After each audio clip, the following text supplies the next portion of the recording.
Hi friends, நம்ம இன்றைக்கி cooker மூடியில் இருக்கிற கைப்பிடி, அப்புறம் பால் பாத்திரம் அதில் இருக்கிற கைப்பிடி எல்லாம் நம்ம வீட்டில் அடிக்கடி கலண்டுகிட்டே இருக்கும். கொஞ்ச நாள் ஆயிடுச்சுன்னா அந்த மாதிரி கலண்டு விழாமல் இருக்கிறதுக்காக ஒரு டிப்ஸ் சொல்ல போகிறேன்.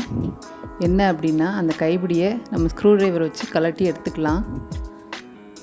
எடுத்துகிட்டு அந்த ஸ்க்ரூவையும் நம்ம தனியாக கலட்டி எடுத்துடணும். இதோ இந்த மாதிரி எடுத்துகிட்டு நம்ம வீட்டில் இருக்கிற ஏதோ ஒரு நெயில் பாலிஷ், ஏதோ ஒரு கலர், அதை எடுத்துகிட்டு நல்லா அப்ளை பண்ணிக்கோங்க. அந்த ஸ்க்ரூவில் அப்ளை பண்ணிவிட்டு அது நல்லா ட்ரை ஆகிறதுக்குள்ளே மறுபடியும் நீங்கள் அந்த கைப்பிடிக்குள்ளே உள்ளே வச்சு அந்த ஸ்க்ரூ எந்த இடத்துல இருந்துச்சோ அதே இடத்துல நல்லா ஸ்க்ரூ ட்ரைவரை வச்சு டைட்டாக மாட்டி விட்டுக்கோங்க. மாட்டி விட்டுட்டு நீங்கள் கொஞ்ச நேரம் ஒரு 1/2 hour விட்டுருங்க. அது நல்லா டைட்டாக உள்ளே பிடிச்சிக்கும். அதுக்கப்புறம் நீங்கள் எவ்வளோ தான் அதை அசைச்சு பார்த்தாலும் அசையாது, சீக்கிரமாகவே கலராது. ஸோ இந்த டிப்ஸை நீங்கள் ட்ரை பண்ணி பாருங்கள். ட்ரை பண்ணி பார்த்துட்டு எனக்கு கமெண்ட் பண்ணுங்கள். இந்த டிப்ஸ் உங்களுக்கு பிடிச்சிருந்ததுன்னா கண்டிப்பாக உங்கள் ஃப்ரெண்ட்ஸுக்கெலாம் ஷேர் பண்ணி விடுங்க. அப்படியே நம்ம சேனலை நீங்கள் மறக்காமல் சப்ஸ்கிரைப் பண்ணிவிட்டு பக்கத்தில் இருக்க பெல் சிம்பலை ப்ரெஸ் பண்ணுங்கள்.